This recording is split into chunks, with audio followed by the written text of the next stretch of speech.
Es un gusto saludarlos, bienvenidos, bienvenidas. Comienza esa edición de la Conexión Global de Telesur, Conexión Digital. Ahora revisamos información en redes sociales.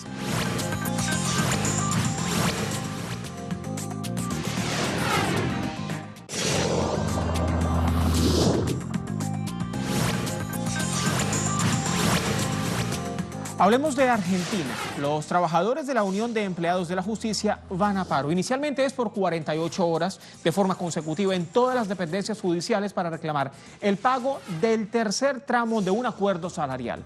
El líder sindical Julio Piumato advertía recientemente que la conducta del gobierno de Mauricio Macri de entorpecer el acuerdo salarial corresponde con las imposiciones del Fondo Monetario Internacional. Vamos a revisar parte de las demandas. ¿Cuáles son las demandas de estos trabajadores que están en paro? Vámonos de inmediato con las exigencias. Pago de la tercera cuota del aumento salarial del 10%, más independencia a las instituciones judiciales contra el ajuste fiscal de Macri y el cobro del impuesto a la renta. Revisemos portal de la casa, www.telesurtv.net, información detallada, titular aparece en pantalla. Trabajadores judiciales argentinos van a paro por salarios. Los trabajadores agremiados en la Unión de Empleados de la Justicia se concentrarán por las próximas 48 horas y es en demanda por el tercer pago, el último tramo del acuerdo salarial que fue alcanzado hace ya algunos meses con el gobierno argentino, con el gobierno de Mauricio Macri.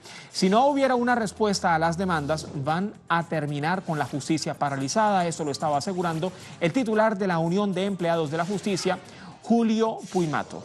El líder gremial también explicaba que se había logrado un acuerdo con la Corte Suprema del 10%, uno en octubre y otro a partir de diciembre. Pero el Poder Ejecutivo retrasa, asegura, el cumplimiento de lo acordado. Otro medio de comunicación aparece en pantalla, portal SQ. Judiciales autoconvocados piden un bono de fin de año de 5.000 pesos. Ese es parte de la información que se refleja y en el titular. Los trabajadores van a realizar un nuevo paro y una movilización en La Plata, según este medio de política de Argentina. La realidad económica, aseguran desde ese medio de comunicación, lleva a que los trabajadores del sector público pidan el pago de un bono de fin de año que ayude, entre otras cosas, a paliar la situación que están viviendo a consecuencia de la creciente inflación en Argentina. Me voy a Buenos Aires en directo. Sabrina Roth con más detalles.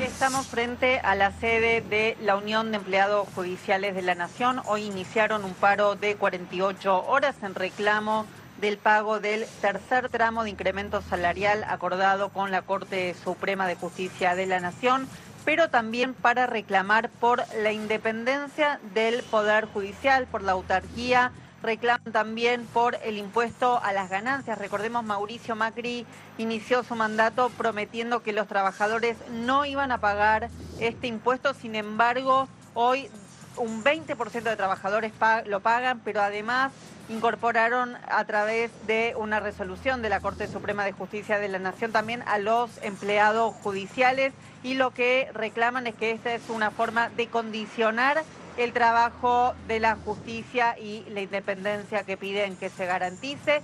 También le dicen no al ajuste.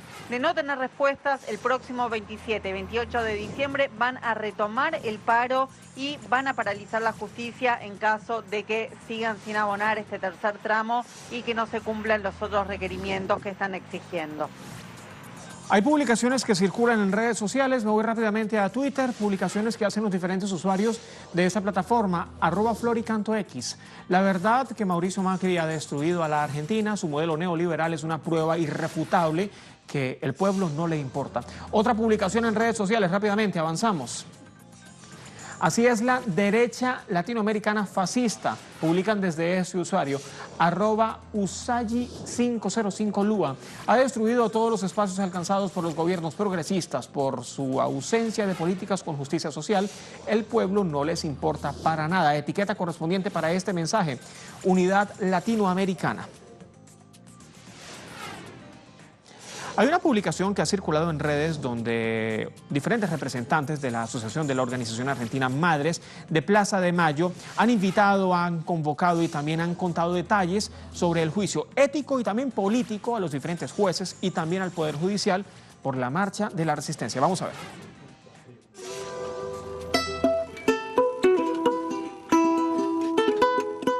Juicio a los jueces, juicio ético y político, a los jueces y al Poder Judicial. A una parte, claro, hay algunos poquitos que son probos y otros dan vergüenza. Esos van a ser juzgados y seguramente condenados en la plaza por no cumplir con sus deberes, porque esto es un reclamo de justicia. No estamos juzgando la justicia, Poder Judicial y jueces. La justicia es un derecho que tenemos.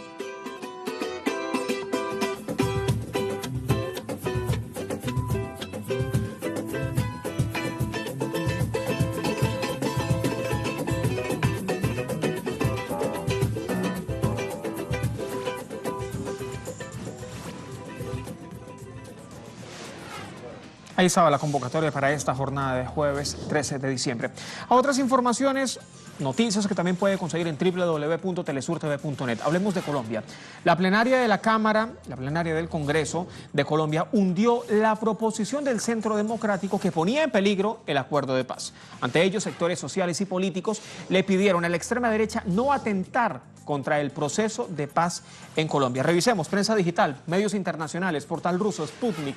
Cámara de Colombia desaprueba propuesta que afectaba el acuerdo de paz con la Fuerza Alternativa Revolucionaria del Común, la otrora guerrilla de FARC-EP. Con 81 votos, el no y 52 votos por el sí, la plenaria de la Cámara desestimaba así la polémica propuesta que, entre otras cosas, buscaba habilitar al gobierno para levantar la suspensión de las órdenes de captura contra los exguerrilleros de FARC que no se sometan a la Jurisdicción Especial de Paz. Hace un día, el 12 de diciembre, la misión de la Organización de las Naciones Unidas en Colombia, que es encargada de supervisar la implementación del acuerdo de paz con la antigua guerrilla de FARC, pedía al Congreso que no aprobara el artículo. Vamos a revisar prensa colombiana, portal El Tiempo, titular, una pregunta: ¿de dónde sacó Mico? ¿O de dónde salió el Mico para reactivar las órdenes de la captura a excombatientes de FARC? Pues bastante zozobra causaba así esta disposición inicialmente aprobada por la plenaria de la Corte o de la Cámara, que permitía al gobierno de Iván Duque pedir la reactivación de las órdenes de captura contra los exguerrilleros de FARC por razones de seguridad nacional. Cuando los congresistas se percataron del error, reabrieron el debate y hundieron este párrafo. El parágrafo fue incluido en el artículo 3º de la normativa que prorroga así la Ley de Orden Público. Y esta misma Ley de Orden Público es la que le da facultades al presidente de la República, a Iván Duque, para adelantar procesos de paz y la entrega de otras herramientas en materia de seguridad. La inclusión de la disposición fue considerada por muchos como un mico, pues fue incluida a altas horas de la noche y sin posibilidad de discusión. Prácticamente la querían meter a la fuerza. Tanto que varios representantes admitieron que votaron a favor de este artículo sin saber qué era lo que estaba incluyendo el mismo artículo. El gobierno nacional ahora podrá solicitar a la autoridad correspondiente de la jurisdicción ordinaria la reactivación de las órdenes de captura que se hayan suspendido en virtud de esta misma ley, la Ley de Orden Público, que indicaba la propuesta. Información además que genera muchas reacciones en Colombia. Me voy en directo. Paola Fernández con más detalles.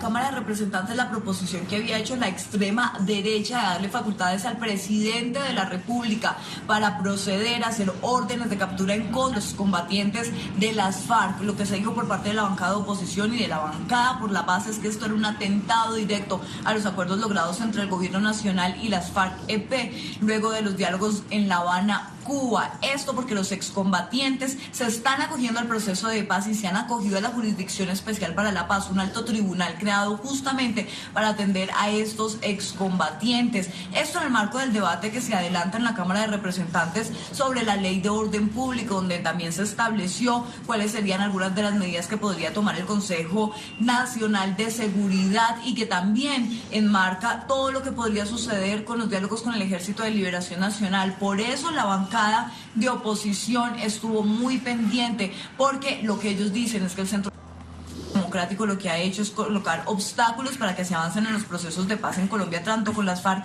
como con el ELN. Por eso, diferentes sectores sociales celebraron que esta medida propuesta por la extrema derecha colombiana se haya hundido el día de ayer en el Congreso de la República.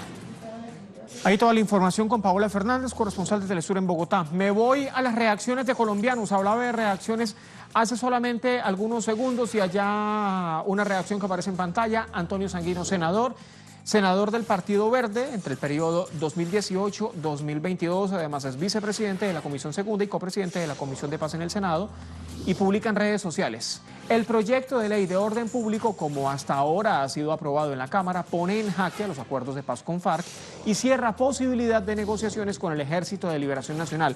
Etiqueta que publica Antonio Sanguino: no enreden la paz. Otra publicación, a ver, avancemos, revisemos rápidamente. Lanzoni se pregunta: facultades a Duque Uribe para ordenar capturas por seguridad y orden público. Otra pregunta: camino a la dictadura. La respuesta: no, que va. La etiqueta que también se hace visible en esta publicación, la anterior, no enreden la paz, también aparecía seguidamente la publicación que hacía Antonio Sanguino. Avanzamos, más publicaciones, sigamos revisando. Soraya Yanine: ¿cuál es la amenaza de esta proposición al acuerdo? Si se pone en riesgo la seguridad o el interés público, ¿por qué no se podrían reactivar las órdenes de captura de voceros o integrantes o miembros de las organizaciones armadas? ¿Quién pone en riesgo el acuerdo?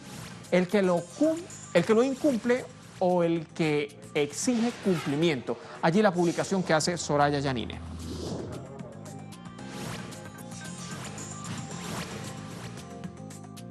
Me quedo en Colombia, precisamente, información de último minuto. Revisemos redes sociales de nuestros corresponsales mientras buscamos la plataforma Twitter. Tratemos de buscar la cuenta en Twitter de Tatiana Portela, corresponsal de Telesur en Colombia. Mientras tanto, mientras esperamos por esta publicación que hace una de nuestras corresponsales, que hace Tatiana Portela, corresponsal de Telesur en Colombia, revisemos la publicación que está. Acá está. Con 17 votos a favor, la Corte Suprema de Justicia nombró a Leonardo Espinosa como el fiscal ad hoc en el caso de Odebrecht en Colombia. Información que llega en este preciso momento de Colombia. Información que se da en los últimos minutos. Con 17 votos a favor, la Corte Suprema de Justicia de Colombia nombró a Leonardo Espinosa como el fiscal ad hoc en el caso de Odebrecht en Colombia. Tenía que ver esta investigación con casos de corrupción y así el nuevo nombramiento que se hace para desligar al anterior fiscal, ahora ya ex fiscal, para que se someta entonces a la justicia ordinaria en el caso de corrupción de Odebrecht, que también engancha a algunos funcionarios públicos en Colombia. Más publicaciones, revisemos las caricaturas de la jornada.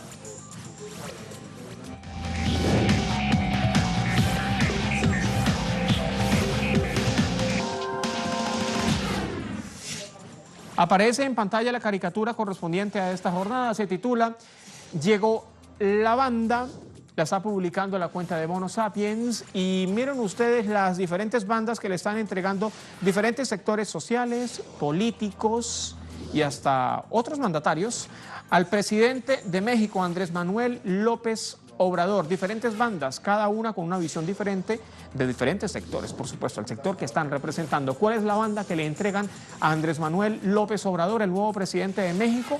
Asumía gobierno el anterior 1 de diciembre, comienza así su sexenio en un México, por cierto, bastante convulso. ¿Cuál es el México que recibe Andrés Manuel López Obrador luego de haber terminado el sexenio de Enrique Peña Nieto? Y mire usted, característica de esta publicación que se hace desde la cuenta Mono Sapiens, la caricatura de Donald Trump le entrega también una banda presidencial a Andrés Manuel López Obrador. La banda presidencial del amigo Donald, hecha con acero inoxidable, importado de México, es un tramo del que recorrerá todo el muro fronterizo, que es un alambre de púas.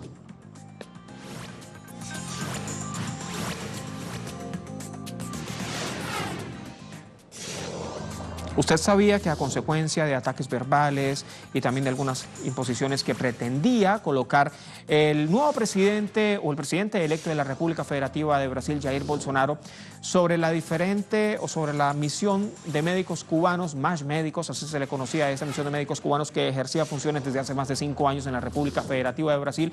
Pues el gobierno de la mayor de las Antillas, a consecuencia de estas arremetidas, de estas agresiones, ha decidido retirar a esta misión de médicos. ¿Cómo quedan ahora las comunidades que antes se vieron favorecidas con esta misión de médicos en Brasil? Información de referencia, visítenos www.telesurtv.net. Vámonos con ellas y luego la pausa.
Después del ataque de Estrasburgo, el gobierno pide que no se demuestre la división del sábado 15 de diciembre en las filas de la Asamblea.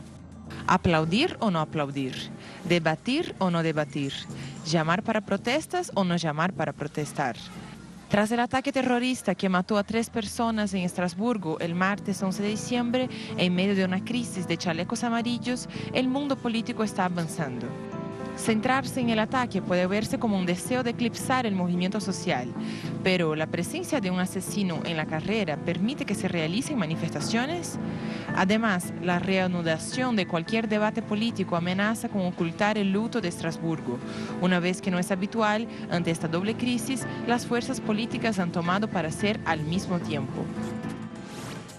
3 semanas después de la primera movilización y 4 fines de semana después de haberse movilizado prácticamente en todo el país, el movimiento de los chalecos amarillos en Francia, que se concentra sobre el rechazo a la arrogancia y al desprecio de clase, y también rechazo a una represión inédita, ha hecho retroceder por 2 veces al gobierno del presidente Emmanuel Macron. La primera, el 4 de diciembre, con el anuncio del primer ministro de Édouard Philippe de congelar la aplicación del impuesto del combustible durante 6 meses.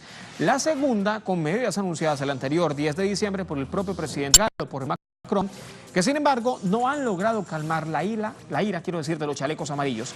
Tampoco convencer a la mayoría de la población que les está apoyando, que está apoyando a los chalecos amarillos. Vamos a ver. ¿Ha descendido la popularidad del presidente de Francia, Emmanuel Macron?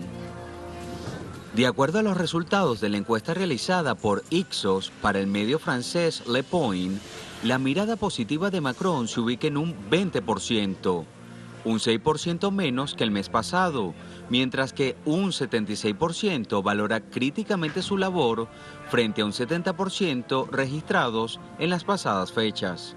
En su caída, Macron ha arrastrado también a su primer ministro, Édouard Philippe, encargado de dar la cara frente al movimiento ciudadano de los chalecos amarillos la semana pasada y anunciar la suspensión del alza al impuesto de los carburantes que desencadenó en un primer momento las protestas.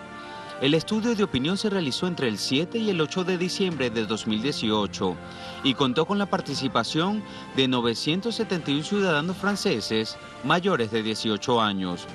Francia vive desde el 17 de noviembre una oleada de movilizaciones cuyos participantes, los chalecos amarillos, protestaban en un principio por el alza de impuestos al carburante, pero más tarde, después de que el gobierno se retractara de su plan, empezaron a demandar también la dimisión de Macron. El cuarto sábado consecutivo de protestas en Francia ocurrió el 8 de diciembre. Cerró con más de 1.700 arrestos y 264 heridos en todo el país, entre ellos 39 agentes del orden.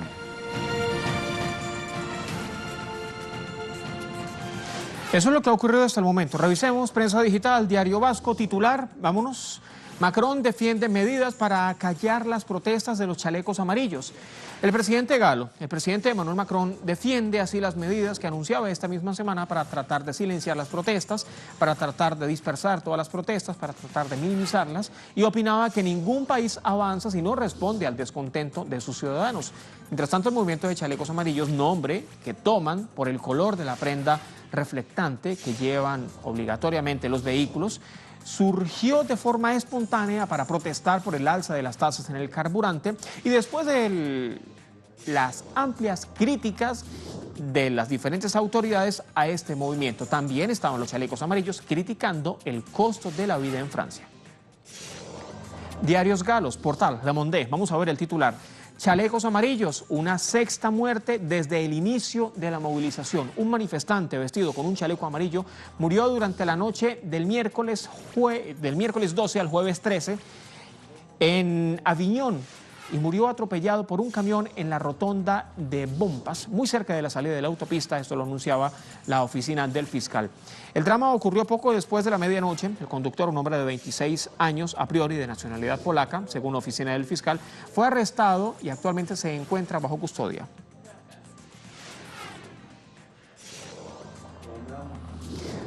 A ver, pues este portal también agrega que desde mediados de noviembre hasta la fecha han sido 6 las muertes, recordemos, luego de la ola de protestas fuertemente reprimidas en Francia.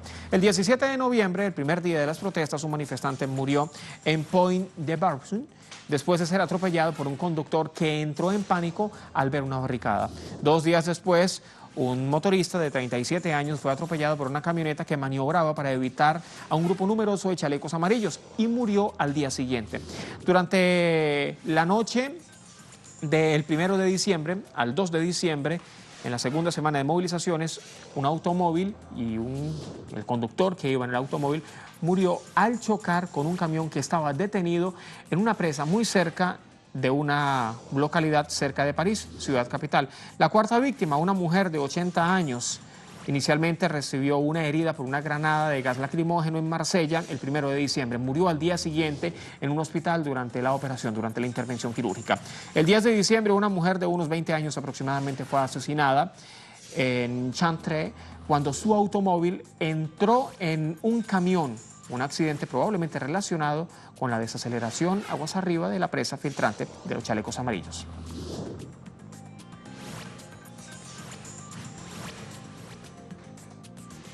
Vámonos a las publicaciones de nuestros corresponsales. Sergio Rodrigo tiene la publicación. Avanzamos.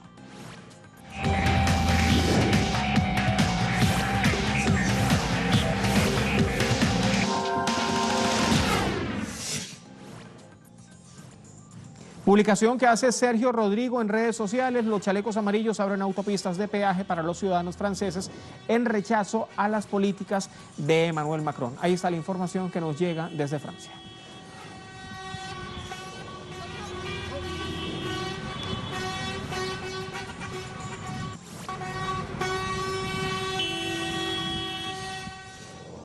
Revisemos información de la República Bolivariana de Venezuela. Nos llegan desde las redes sociales. Avanzamos. Publicación que se hace desde Caracas, capital de la República Bolivariana de Venezuela. Madeleine García, corresponsal de Telesur en el lugar de la noticia. Este era el momento en que el canciller de Venezuela, Jorge Arreaza, se reunía con el encargado de negocios de la Embajada de los Estados Unidos en Venezuela, luego de la entrega de una nota de protesta. ¿Qué pasaba? Bueno, durante esta jornada se reunía entonces el canciller venezolano Jorge Arreaza con diferentes representaciones diplomáticas en el país bolivariano, diferentes representaciones diplomáticas que asistían entonces a un encuentro también con la prensa nacional e internacional en Caracas, ciudad capital. Y en esta intervención que daba el canciller Jorge Arreaza reiteraba las denuncias que hacía hace un día el presidente Nicolás Maduro de un plan dirigido desde Washington para ejecutar un golpe de Estado e introducir así en la República Bolivariana de Venezuela un gobierno de transición. También alertaba a la autoridad venezolana, a toda la comunidad internacional sobre el nuevo intento de socavar la democracia en la República Bolivariana de Venezuela. Imágenes entonces, en nombre del presidente Nicolás Maduro, el canciller Jorge Arreaza le ha entregado una nota de protesta al encargado de negocios de los Estados Unidos ante las constantes acciones injerencistas por parte del gobierno norteamericano y a consecuencia de los nuevos planes golpistas que fueron develados por las autoridades en la República Bolivariana de Venezuela. Revisemos más informaciones, portal de la Agencia Bolivariana de Información. Vamos a ver el titular. que da cuenta con lo que ha ocurrido recientemente en el Estado Plurinacional de Bolivia. Presidente Evo Morales condena actos delictivos de la derecha en Santa Cruz a nombre de la democracia. Y allí la publicación que se hace desde esta plataforma digital de la Agencia Bolivariana de Información. El presidente Evo Morales ha condenado entonces en unas horas los actos delictivos de la derecha registrados en la ciudad de Santa Cruz, donde un grupo de manifestantes incendiaban el Tribunal Electoral Departamental, aparentemente en nombre de la democracia. Así las cosas, los comités cívicos y dirigentes políticos de la oposición convocaron a la población a movilizarse en contra del órgano electoral para intentar anular al binomio oficialista Evo Morales-Álvaro García Linera para las elecciones primarias y generales del próximo 2019.